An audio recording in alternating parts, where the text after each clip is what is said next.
What's up, you team of bad savages? My name is Tom, and today I'm gonna check out Americans Unchained nuclear testing Operation Plumbob. Yes, I did it. It was hard, but I read till the end.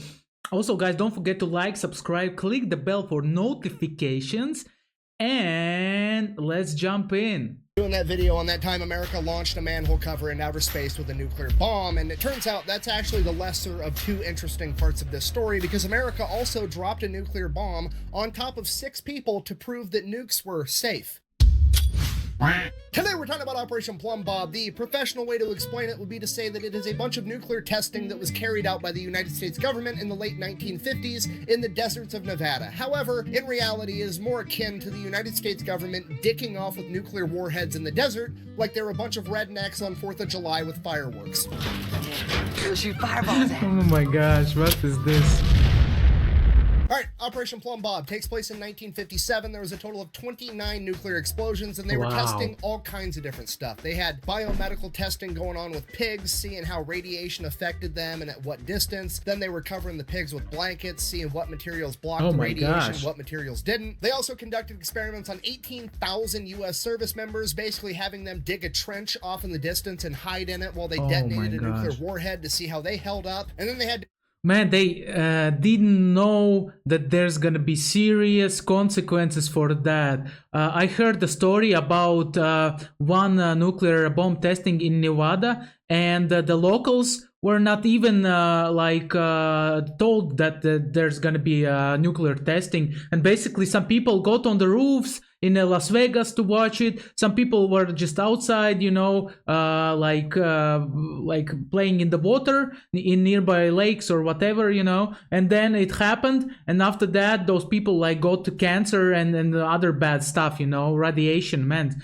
so sad. Different buildings and structures built out of different materials, trying to see which building materials blocked radiation the best and which ones blocked them the worst. Now, when this started, all the bombs that were being detonated off the top of a tower or from a high altitude weather balloon. They were just detonating nuclear warheads into the open atmosphere. What could possibly go wrong, right? And the important context here is that it's 1957. The world became aware of nuclear weapons 12 years prior at the end of World War II, and a couple years after that, the USSR had their own nuclear weapons. We are well off into the Cold War, and nuclear hysteria is at an all-time high. So by this point in time, the American general public doesn't just understand that nuclear weapons make a really big boom, they also, to some degree, also understand radiation and nuclear fallout. So everybody kind of understands what's going on at this point. I mean, they've even got cartoon turtles teaching kids what to do in case a nuclear bomb gets dropped near them. Man, this is crazy. So naturally, when everybody finds out the government is strapping nukes to balloons and blowing them up in the desert, there's quite a bit of concern, you know, like, hey, maybe that's a bad idea. And then everybody finds out this is actually how the government's planning on protecting them from a nuclear strike from the Soviet Union, by taking one of our nukes and blowing up the Soviet nuke in the sky right above everybody's heads. Ladies and gentlemen, the Genie air-to-air missile. Okay, you gotta remember, this is the 1950s. There's no intercontinental ballistic missile that can reach from the Soviet Union into America yet. So this means that the only nuclear strike risk really comes from Soviet bombers flying into America and dropping their bombs. So we gotta be ready to shoot down these planes, right? Obviously. Problem, again, it's the 1950s. There's no sophisticated anti-air systems yet, okay? There's not really any air-to-air missiles that our fighter jets can shoot accurately. So the going theory was that we're going to use this nuclear fucking missile and shoot it at an entire formation of Soviet planes and blow all of them up at once. Genius! Okay, and on a rudimentary level, this makes complete sense, right? If you can't be accurate, you increase the margin of error. If you're not good with shooting a pistol, maybe grab a shotgun, it's easier to hit your target. However, what they've went and done with the Genie missile might be a little bit of overkill, because what they've essentially said is, well, I'm not very accurate with air-to-air missiles for shooting down planes, so instead, I've opted to create a spawn point for the fucking sun. So naturally... Yeah, but they didn't have any choice, like what to do. This is the latest development, right? So let's use it as we can, while we can, till we will develop something new, you know? Now everybody's absolutely terrified, and the government's like, guys, calm down. It's going to be completely fine. There's no... You know what? I'll just prove it to you. Give me 5 volunteers and a camera guy, but don't tell him what he's doing. On July 19th, 1957, the United States government detonated a Genie air-to-air nuclear missile with a 1.5 kiloton warhead directly above the heads of 5 U.S. service members that volunteered to be there, and a camera guy that was not informed of what he was doing until a couple hours beforehand. I mean, probably they didn't tell about the consequences to those guys, because if they would knew that they're gonna get radiation and after that they're gonna get a lot of cancer, you know, there's a big chance that they wouldn't go there. I'm out. What? You cannot pull out of this. I'm pulling out. You're way too deep to pull out. I'm pulling out. No, you're not. You're leaving it in. I've been pulling out for years, son. And in your head, you're probably picturing like 5 dudes in hazmat suits with a welding mask on. No, it's literally 5 bros in their military uniforms standing in the middle of the desert with no glasses, making direct eye contact with a nuclear explosion while one of them is holding a sign that says Ground Zero, Population 5, because that shit's funny. Oh no, GG's to these guys. A very bright light. A fireball. It is red. The sky looks black about it. It is boiling above us there. It is rapidly losing its color. There is the ground wave. It is over, folks. It is tremendous. Directly above our heads. It went. It went. Okay, now let's just take a minute and appreciate the fact that you've probably just witnessed the most testicular fortitude ever captured on camera. Secondly, let's also admire the fact that the sign that says Ground Zero, Population 5 is not only funny at face value, but it's hilarious that they only counted the 5 of them in the camera and not the cameraman himself, because even back in 1957, they knew that the cameraman never dies. It's a discrimination. It's a discrimination. I'm actually like Frodo Baggins. And out of respect for them being, to the best of my knowledge, the only 6 people that have ever volunteered to have a nuclear warhead dropped directly above their foreheads, I'm going to go ahead and read their names off. The cameraman's name is George Yoshitake, and the 5 service members are as follows. Colonel Sidney Bruce, Lieutenant Colonel Frank Ball, Major John Hughes, Major Norman Bodinger, and Don Luttrell. It's funny how a coroner, I still struggle with this. Basically, it like writes colonel, right? But they say coroner. Man, I'm so struggling with this word. Oh no. Apparently the cameraman, Mr. Yoshitake, had filmed a bunch of other nuclear tests in the past, and he thought that this was going to be no different than all the other ones, you know, where he's miles and miles away just filming a mushroom cloud, and he didn't know that they were going to be dropping the bomb directly above him until like a couple hours beforehand, and he was already there. After arriving to the test site, he was briefed on what was going to go down, and according to him, he was pretty much completely unfazed. He did not care at all, and he was 100% game to partake in this experiment, which I think we can all agree is gangster as fuck. This is what I picture. What did you picture? I walk in there like a fucking gangster. And then he goes on to live a normal life until he passed away in 2013 at the age of 84. And the other 5 service members that were also involved in this experiment all lived full, happy lives. As far as I could tell, the youngest any of them passed away was 71, and the rest of them all lived into their 70s. What? And while it's great... You kidding me? How they didn't get the radiation, I don't understand. Maybe you can leave it in comment section, guys, because like if it blows like above you, right, then basically you have a big problem, because like the radiation's gonna fall down, like just common sense. That they were all okay. The PR stunt itself wasn't really that effective because the general public wasn't swayed very much by it. They still wanted them to stop blowing up nuclear bombs all the time. So finally, the US government's like, fine, we'll stop blowing up so many bombs in the desert. And the American people are like, and above the desert in the atmosphere. Okay, fine. And above the desert in the atmosphere. And in the ocean. Fine, we won't detonate nuclear bombs in the ocean either. And that is the story of how nuclear testing finally came to an end. No, I'm just kidding. The government then decided to opt for the loophole, and they were gonna bore a 500-foot deep hole in the middle of the desert so that they could blow up a nuke underground because nobody would be mad, because people were only mad about on the surface, in the atmosphere, and in the ocean. Surely blowing one up underground wouldn't be that big of a deal, right? I mean, what could go wrong? I mean, I'm not an overly smart guy or an explosions expert or anything, but I mean, off the top of my head, I've got some concerns. Primarily, I've seen the cinematic masterpiece Armageddon, where Bruce Willis convinced me that a bunch of dudes that work on an oil rig are easier to train to be astronauts than teaching astronauts how to drill a fucking hole. I mean, that was the entire premise of the movie. Drill a hole, stick a nuke down it, blow the planet you're on in half. I understand. By the way, the movie was so great. I cried when I watched it. Did you enjoy it, guys? Did you watch this movie? Because like, even my father, who is not like a person who loves to express emotions, even he had a tear in his eye, man. Armageddon, the best movie ever, I'm telling you.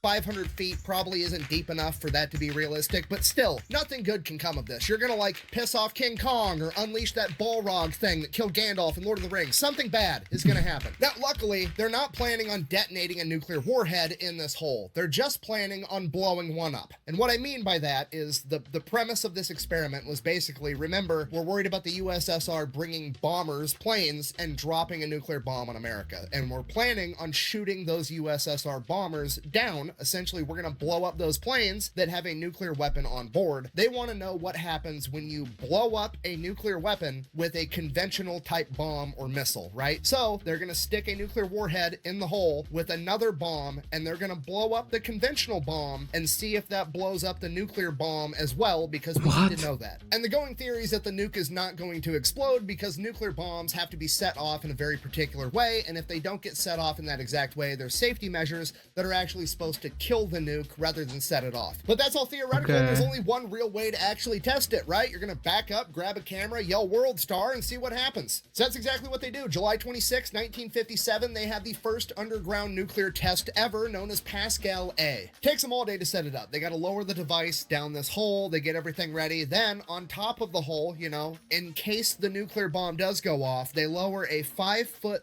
thick slab of concrete that weighs thousands and thousands of pounds. And then on top of the hole, they have some kind of lid. I'm not sure what material it was, they didn't say, but sitting on top of the lid, there was a bunch of sensing equipment, because remember, they're not expecting a big explosion. They're expecting a really small explosion, and they want to get as much data from it as possible. So they have like sensors and cameras aiming down the hole through this lid. And I will now let the head scientist in charge, Bob Brownlee, take the story from here. And I quote, "They finally got it down the hole, by my recollection, about 10 o'clock at night or so. There wasn't much time to go back to Mercury, go to bed, get up the next morning and shoot it. So somebody said, why don't we just shoot it now and then go in? And it was the world's finest Roman candle, because at night it was all visible. Blue fire shot hundreds of feet into the air. Everybody was down in the area, and then they all jumped up, jumped in their cars, and drove like crazy, not even counting who was there and who came out of the area."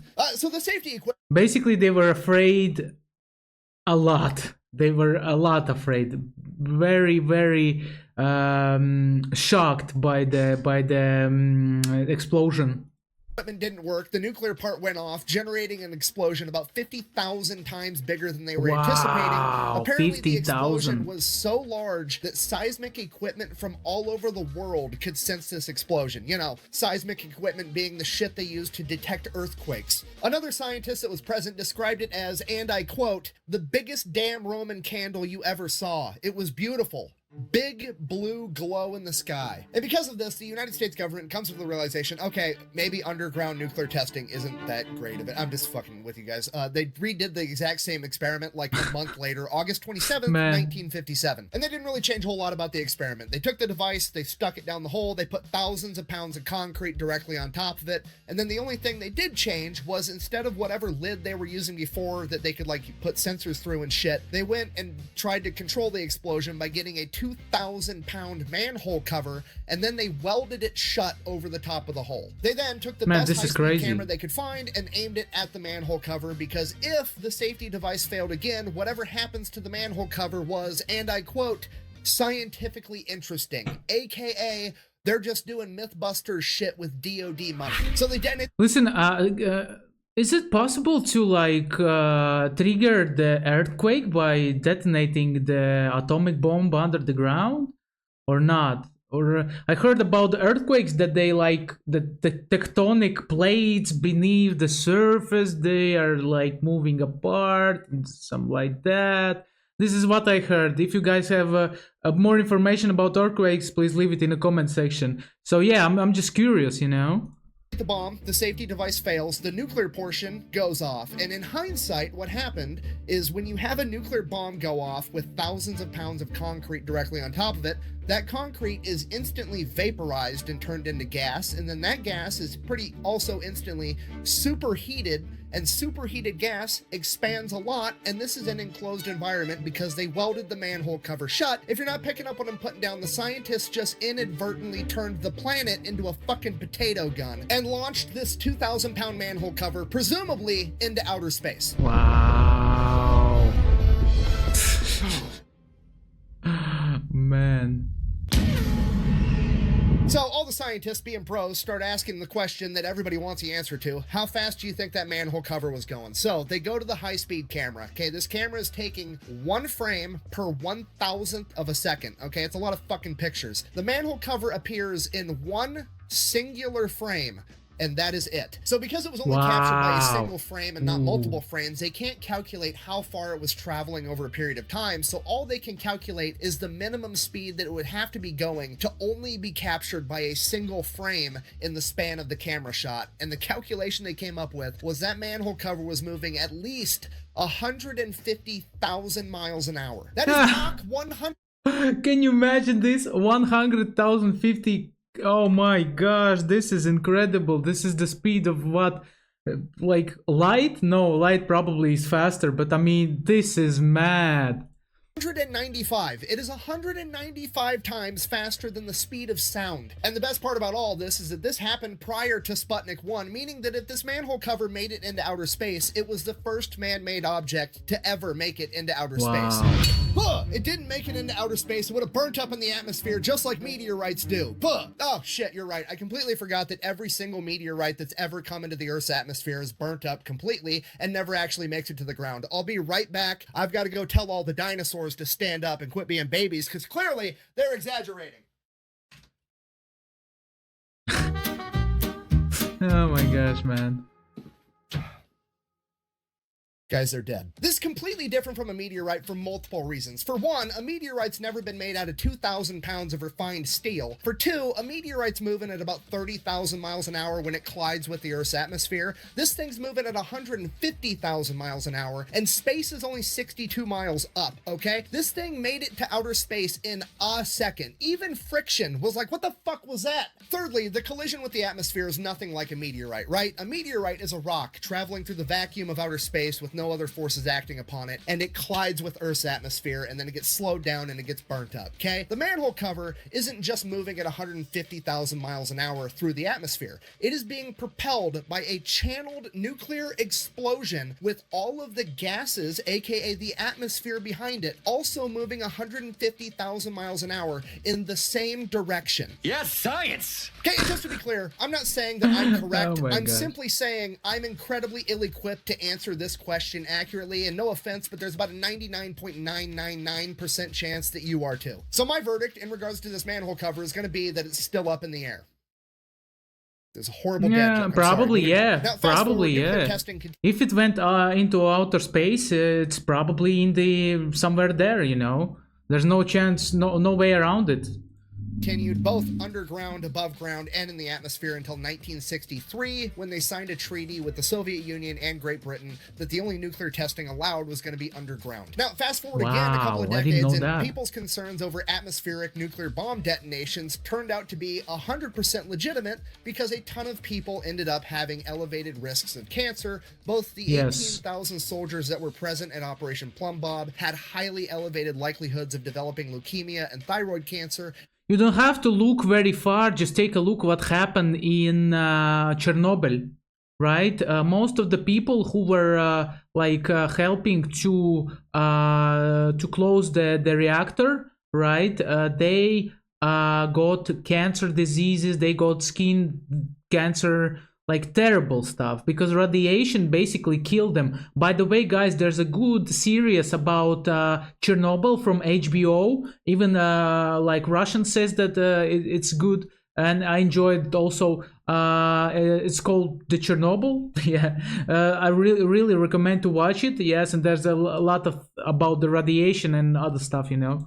As well as thousands of civilians that were living in towns near the test sites. And I know what you're thinking. How come those people got cancer, but the guys that literally stood underneath the nuclear bomb as it was detonated didn't? Well, the way that nuclear radiation works is that it dissipates pretty quickly over like 2 to 3 days, and then it's completely gone. Which is why, like, all the old videos and protocols telling you what to do in case of a nuclear attack always told you, you know, duck and cover from the initial blast wave and then make your way inside and stay inside for like a week. After that, the radiation is decayed enough that it shouldn't hurt you. So the guys that were exposed to that bomb directly overhead were exposed to it for presumably 10, 15 minutes before they dipped and left, whereas a lot of these soldiers were exposed to repeated nuclear explosions over and over again, or these towns, the explosions would go up into the atmosphere and the radiation would be caught in the wind, and it would just carpet these towns with radiation for days over and over and over again over the course of years. Hundreds of nuclear detonations exposing these people to radiation. Now, fast forward like 3 decades.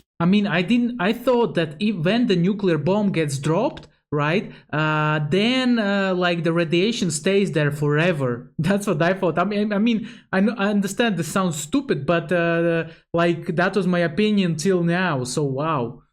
In 1990, the United States government, with its infinite charity and outstanding moral compass, finally decides that they're going to pass the Radiation Exposure Compensation Act, where they're going to pay these people that were wrongfully exposed to radiation due to their negligence. If you got cancer and you could prove that it was because of them, they would go ahead and they would give you $75,000 in one lump sum if you were a soldier on the ground, or if you were an innocent civilian just living your life in a town miles and miles away, they would give you $50,000. There's no other legal course that you could take. You can't sue them for more. You can't reject it. Just, here's what I'm going to give you. Fuck off. Wow, that sounds like a really good deal. How about I give you the finger? Okay, just so we're on the same page with this, the United States government takes your tax money, whether you want them to or not. You don't get an option. They're taking your money, okay? They then turned that money into radiation that they used to poison Americans with. I just want to finish his like words. And then with your money, they poison you, and with your money, they pay you back. Super plan. And give them cancer. Then, 30 years after the fact, they decided, you know what, we should make things right by giving the people that survived this long and can actually prove it was our fault, we'll give them like 50 grand. Bear in mind that 50 grand is also money that was tax money that they took. So they took your money, used it to poison you, and then to pay you off, they gave you some of your money back. I'm from the government, and I'm here to help. Can you understand how absolutely crazy that is? Imagine that is somebody crazy, walked man. up to somebody on the street and was like, hey, give me all the money in your wallet, or I'm going to throw you in a cage for years against your will. And you're like, okay, and you give them all the money in your wallet, they turn around, they go buy brass knuckles, come back, and then punch you in the face with the brass knuckles that they just bought with your money. And then they look down at you and they're like, oh, I really hurt you, my bad. And then they get into your pocket, find another $20 bill, pull that $20 bill out of your pocket, and then hand it back to you to pay you off for punching you in the face. It's never Well, this is very sad, but this is how the governments work. There's basically no way around it, man. There's no way around it. There's never been, probably will never be. Who knows? Too early to learn that the government is a greedy piglet that suckles on a taxpayer's teat until they have sore, chapped nipples. I gotta end this video. I feel radicalized. In conclusion, this has been the story of 6 crazy bastards that volunteered to have a nuclear bomb detonated directly above their head, and that time that America may have accidentally launched a manhole cover into outer space, potentially becoming the first man-made object ever, and that time that the US government poisoned tens of thousands of people with radiation, giving them cancer, and basically had no consequences for it whatsoever. Thanks for watching. Best way to support the channel is go buy some merch over at thefatelectrician.com. Quack bang out.